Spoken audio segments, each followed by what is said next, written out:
All right, I want to thank you all for the opportunity to talk here today, and I'm hopefully going to bring up and get you guys to sort of understand where poison centers sort of stand on this and what we actually do.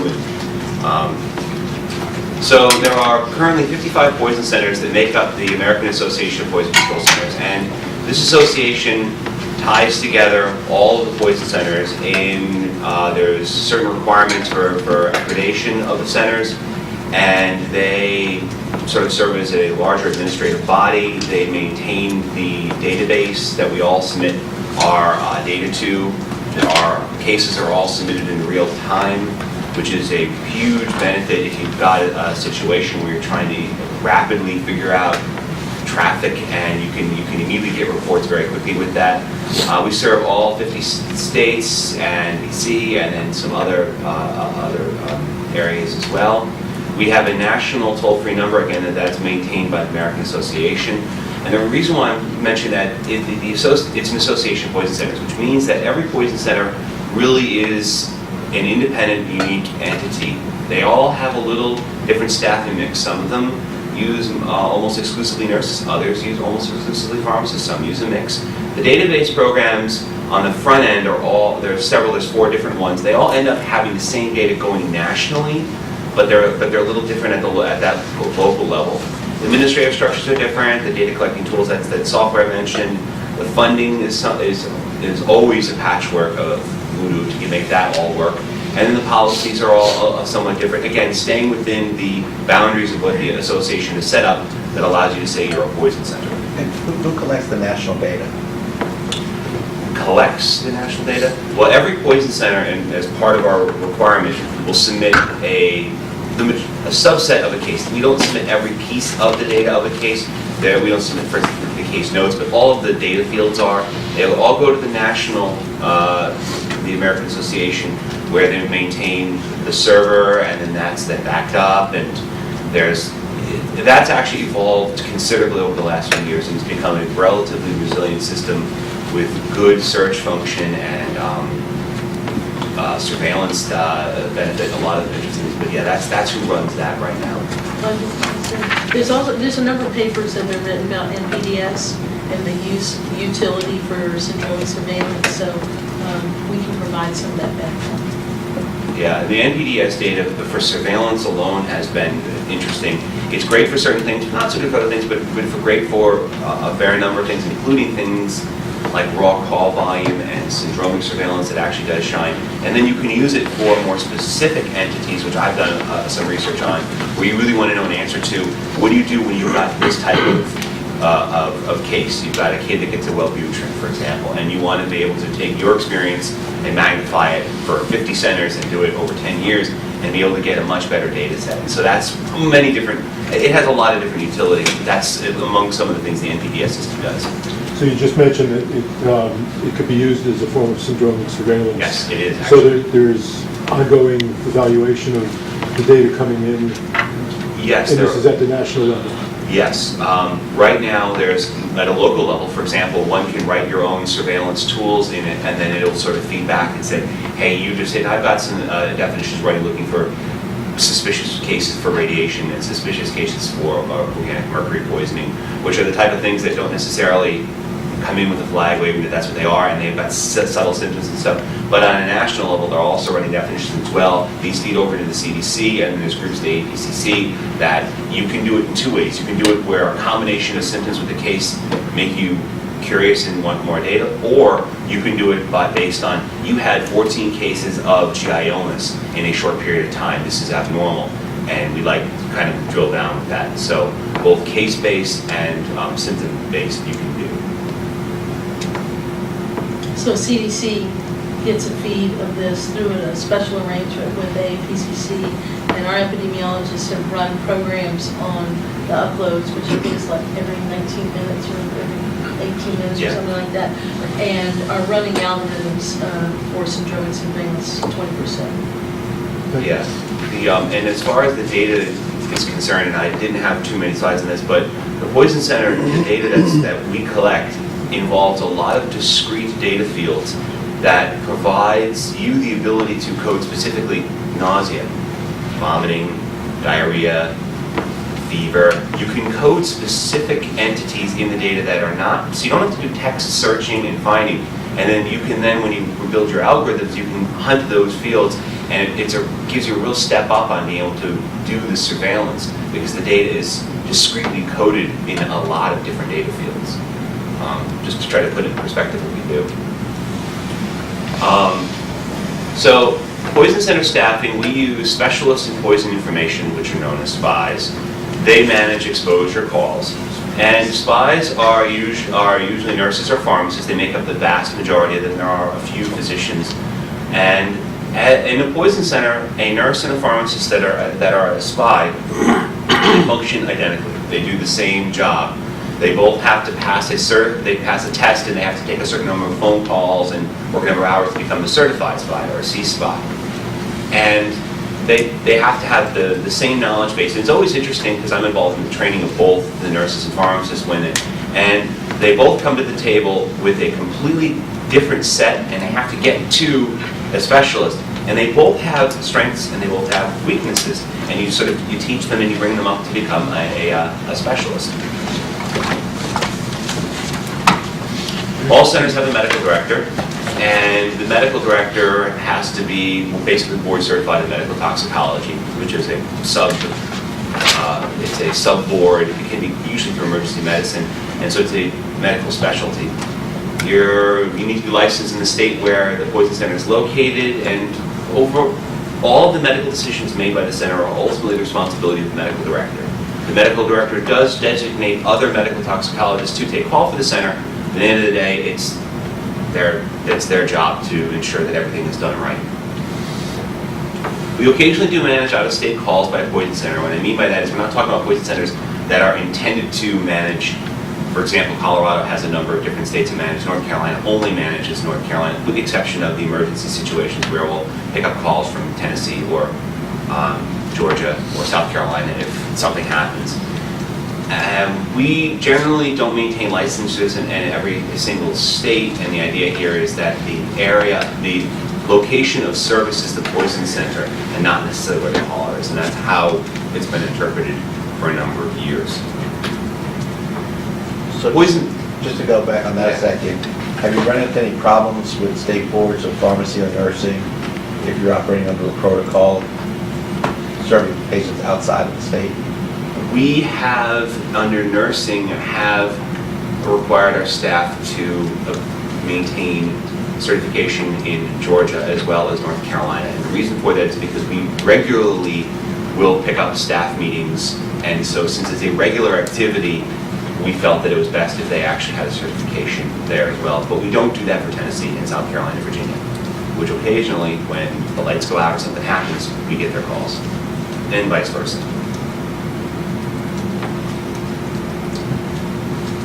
So, putting into perspective what the scope of practice is of what our specialists or our spies can do, is that we've utilized guidelines and clinical acumen to perform our duties over 50 plus years. Now, what do we recommend? So we recommend decontamination therapy, and yes, I know Ipecac is gone.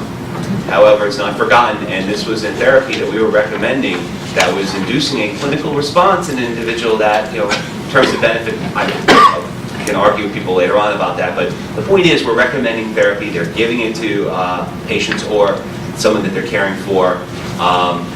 Dilution, activated charcoal, occasionally is used in the home. Over-the-counter medication, diphenhydramine, NSAIDs. We're guiding the use of glucometers. We keep a lot of diabetics that make a mistake in the evening at home rather than sending them into the hospital, and that involves a lot of follow-up and making sure they got a working glucometer and giving them an idea about what they should do in terms of snacking and such.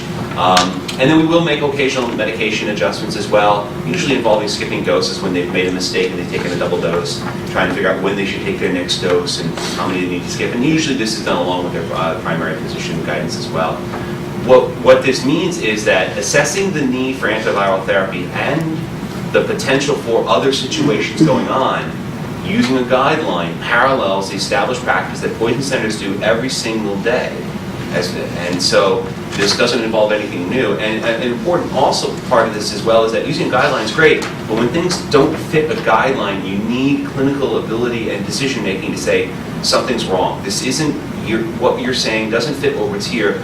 I need to make a decision and do something different than potentially that's there. And then maybe we need to get, you need to go in, you need to do whatever, but not all flu will be flu. There'll be a tiny percentage that won't, and we need to make sure that we have put our best foot forward to make sure we can catch those.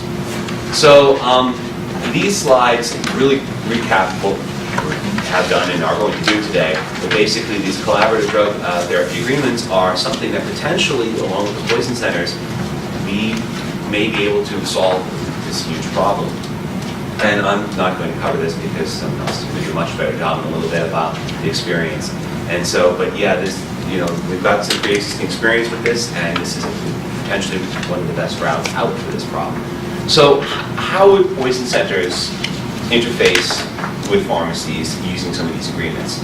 And the idea is poison centers would triage a subset of the calls, and it was well laid out that you save the poison centers for the clinical decision-making and use the 211 for a lot more of the where do I go to get blank, and also can hopefully shave off some of the other groups that can be handled by, like the VA, for example.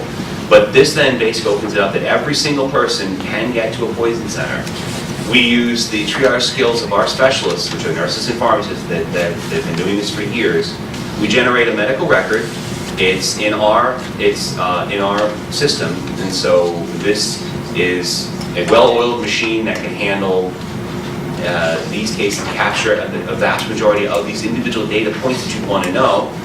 We can then make the antiviral or no antiviral decision, and then one of the options would be that we could potentially provide the individual calling a code that they could then go and give to the dispensing pharmacist that's participating, and that would then basically allow them to know that, yeah, they've spoken to the poison center. The poison center has all the records and has taken care of all that. All I need to do is X and Y and Z, or depending upon what the code tells the pharmacist. They would verify it and then provide the antiviral. And the idea here is that this increases the likelihood that the pharmacies are only going to see people that need the antivirals, or potentially people that are sort of on a line for whatever reason. We need them to go in to be seen, or we need them to actually, or the other reasons. But the idea here is that we keep a lot of people at home, we send in people that only need to be seen, and we minimize the time that they're there at the pharmacy and can speed their process through. So just to clarify this, Sure. wouldn't generate a traditional prescription that would go to the pharmacy? There would be a code that would trigger something else? The idea here is that the poison centers are providing the triage, the decision-making, the record-keeping, HIPAA compliance, the surveillance, and they're interfacing with the pharmacist through, under this collaborative agreement, would be able to dispense the medication under a different sort of umbrella, so it would not be a prescription being called in. The existence of the code basically prevents anybody from walking and saying, yeah, I need the antivirals, and yeah, I need them, and just hitting every pharmacy and then hoarding them, which is one of the big concerns we've got. And also then make sure that the pharmacist, there's a partner in doing this, and so that you don't need to then reinvent the wheel. If you look at the triage things that are being developed, they take a while to do. And so if you had to have the pharmacist do that on site, you'll grind to a halt because you won't have the staff to be able to do that. And so you shouldn't. And that's the idea behind poison centers. We do this, we're good at it, and so that's kind of the idea behind there. Just Michael, let me say something though. So this is a new idea, and this is your brainstorm. We have not actually considered this before. The way we were thinking about it is that there would be a collaborative practice agreement for that pharmacist spy that would enable them to then call in that prescription. And I think what the idea that you're generating now is what kind of partnership could be developed between poison centers and pharmacies.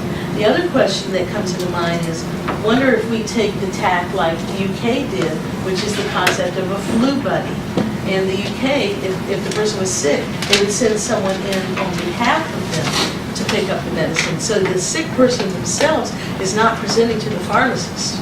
And so the pharmacist couldn't do that triage because they don't have that person in front of them, but rather they have a family member. So this is an idea that allows the clinician to have interface with the ill person, and then someone goes to the pharmacy to pick up the medicine. Yeah. It's a brand new idea. We haven't worked through it. Well, the reason why, I mean, there's multiple issues here. We expect that a family, there'll be one person that'll go and pick up for, potentially if the whole family's sick, quite frankly, there's no reason for them all to present to the pharmacist can look at it. And that doesn't make any sense. One of the issues is that poison centers, again, the specialists are all trained up, they've taken their exam, they're good at what they do, but they're not all pharmacists. Some of them are nurses. And so the idea is that, and we don't give the medications out, and so that it made a lot more sense to have the agreement at the pharmacy level where they're actually dispensing the medications, but really offload a lot of that work and time and energy and record keeping and surveillance and all that stuff from the pharmacy. They just won't have time. And to bring it over to another, to us. Now, just a little note, we are one of the centers that was selected, we are, and I think this is a great idea, I've been working for a long time with this, but even back before this was generating, when surge capacity was being developed, we've got a fair surge capacity as well in our center in terms of the ability of off-site workstations, and so we can rapidly ramp up and maintain a much higher volume of taking calls than a lot of other centers. Some other centers have been developing this as well, but we look at that as well as another tool that we've already got. It's not like just starting up a new phone center. It's just calling something, just turn on the switch, and we have surge capacity so that we rapidly then, and it's the same expertise, and so you're not, just-in-time training you absolutely would need, but you're giving it to people that do this as their job, not someone who is, that doesn't do this normally. And so that's kind of some of the ideas that we've been, look like, at least on first glance, although I'm always willing to entertain other ideas, really bring the most value to what you guys want to do. So you have really stimulated some questions. So let's It's not a question. Yeah, at least, So, how much of the code process is fleshed out? I'm trying to figure out what the logistics are. You just Is got that, it. huh? That was it. I mean, I've got some ideas. But- The but reason okay. why So wait, I mean, my question is that something that's unique to each medical record that, Yes. and then That does individual. the pharmacy redeem it for a prescription, or how? the way that I would do it, And then how do we prevent hoarding, I guess? If I the idea that I had is that the code is provided and it will basically be coded to that individual based on their, potentially their driver's license number and the date and some other things as Family. well. Potentially, yes. And so the pharmacist would simply take the code. The reason why the idea that I had is that if we then have to rely on getting to you and saying, hey, we got X, Y, and Z, there could be some problems and delays and communication flops and issues, and you can build a code in like 4 or 5 digits that tells the pharmacist everything it needs to know. The code can't be replicated, it can be day specific, it can be individual, so there's impossible to hoard. They would have to get on the phone and they would be given a code, and But that, the system on the other end doesn't operate like that.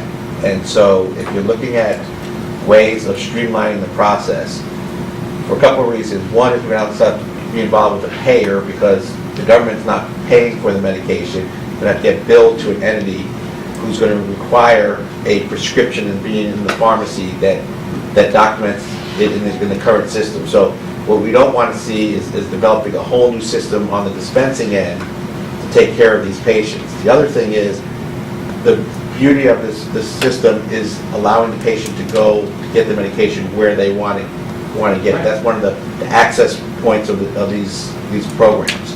So what I heard you say, I thought, was that they would be locked into a pharmacy or be directed to a pharmacy? no. Okay, so as long as it's open access. Now, It would be. on the other hand, if it's a supply issue, you could then be aware of where the supply is and direct patients to where the supply is. That's on the back end, but Let's hope for the two on one we would start from that perspective of Right. open access. But again, having that prescription and information, because it has to go into the pharmacy record, then get billed to a payer, is going to be the challenge. Does it have to be done in real time?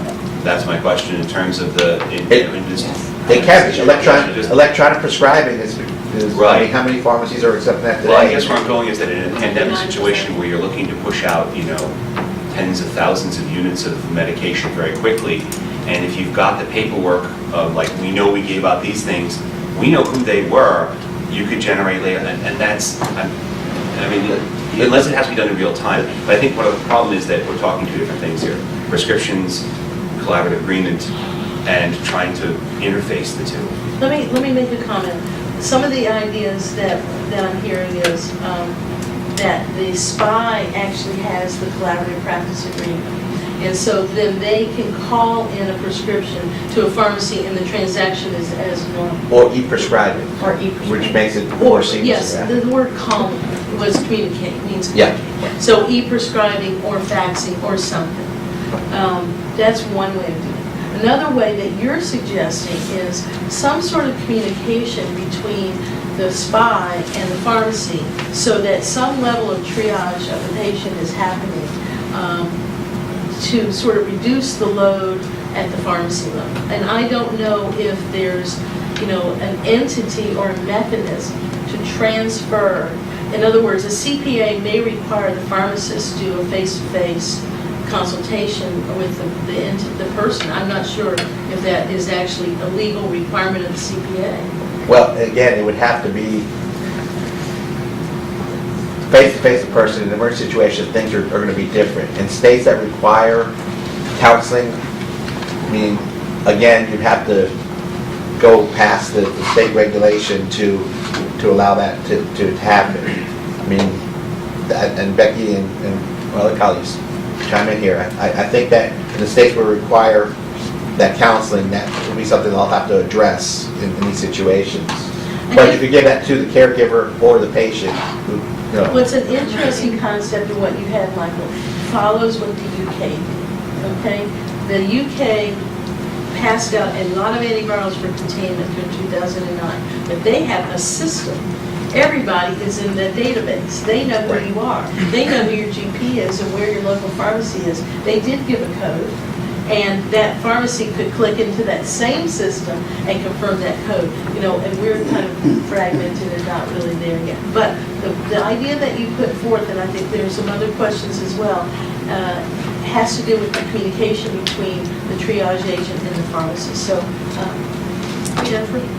Kind of, to Mitch's point, there's the issue of who's prescribed, or the actual prescription that you're dispensing from is one piece, but I think in the bigger picture, if the community pharmacist has a covered practice agreement, you want to ensure that the prescriber of record has done their due diligence. And it's difficult to trust somebody else when it's your license and your informed consent that you're giving to the patient. So I think, though, you could use that code to generate a screening form that the pharmacist could pull up and use for documentation. Just verify that, yes, these are the answers given and dispense from kind of that screening that somebody else went through those questionnaires. However you do it, I think that's part of the concern that many of us have. The other part that I would say is that to assume that the community pharmacist doesn't triage patients on a daily basis. Every single day, patients walk in and go, can you look at this? And, they have to decide to refer or to treat with the over-the-counter agents. And so I think that is something that's well within the scope of a community pharmacist, though, it's not completely unique to setting, whether they're in a call center or at the counter. Yeah, I was going to say, it's a really interesting model. It's different than the model I think I was expecting when I walked in here, but that's not to say there's not compelling features of it. I guess I would be concerned a little with the efficiency of it. If it's a screening and then they're referred to the pharmacy, if some duplicative efforts might be done at the pharmacy, or if a prescription isn't called in from the Poison Control Center, it might lead to delays in the patient getting that first dose of medication, because by the time they get to the pharmacy, they wait in line for the prescription to be generated at the local pharmacy. It might lead to some unnecessary delays that could have been short-circuited had it just been called in. So it's really interesting. I think we might need to talk through some of the efficiencies of that versus other models.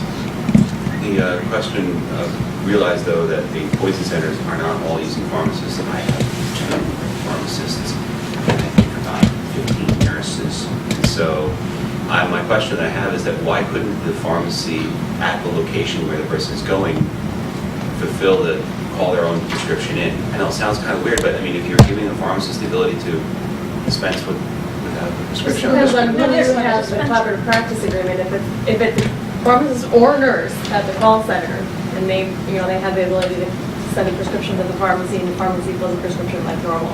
If the community pharmacy has a collaborative practice agreement, they do it there, and call center, other than maybe to say, go to a pharmacy, they have it, call center doesn't need it. Right, let me interject, that some of the work that Jamie is doing is helping us understand how standing orders for nurses could also be used. So, in other words, you have two kinds of clinicians in your practice, you need two different vehicles to enable them to do this. One of the ideas might be that it's a self-contained unit, so that the SPY does the triage, they ascertain whether they need antivirals, then they relay that prescription to a pharmacist. In addition, community pharmacists have collaborative practice agreements so that people who aren't interfacing with the triage line, but are just walking in and ill, can also be treated. And so that we sort of reach into the toolbox and bring out a number of ways to be able to reach the needs of the community at once. I think that's a good point, and these are multi-pronged approaches to try to address the issue. The other issue that the centers will have that I think we need to put on their list to address is with the payers, just like public health departments, just like pharmacies, getting recognized as a provider is going to be something that the centers will need to get addressed, so that those prescriptions do get reimbursed when they're submitted, and then the patient's not going to be asked to pay for it out of their pocket. So that's going to be another hurdle. It's not an easy hurdle, but it can be addressed with persistence. But as public health departments and pharmacies are all facing the same thing about getting in-network provider recognition, the centers are going to have the same issue. Mike, could you give us a little perspective in terms of the funding for the poison centers? I know there's been challenges over the years of getting state funding to keep them up to the levels that you think you need. Where's that going on the state level? What do you see in the trends? I constantly had to change like the second slide because there were 56 until today, and now it's 55 now. So we're losing centers, not at the same rate we were. Funding, some from federal, probably around 15 to 25%, depending on what center and how much they're getting fed by a number of different entities. But there's a federal Poison Center Stabilization Act that was just passed again, and so we're hoping that it's going to basically provide enough, basically where it's supposed to even get to, because they cut the appropriated amount down quite a bit. State-wise, this varies a lot. Our state's been cutting down. I think they're down to less than a quarter of what they were just 5 years ago. Other states have cut off completely. Other states are doing okay with it. They're still funding them reasonably well. Our host institution has been picking up the tab on all the missing monies in the last couple of years, and that bill is climbing now into millions of dollars. And we're doing our best to try to find other alternative funding sources and try and stay in the good graces of our administrative. So that's kind of where we are right now. Well, I'm going to take a moderator's prerogative and move us along, but I want to say that your innovative idea is welcome, and this is not you're not coming here so we lecture to you and you learn, you go home. This is a conversation and a dialogue, and I really wanted to be able to brainstorm. So thank you for that idea. I think we're going to keep addressing it and looking at it and carrying it forward throughout the day.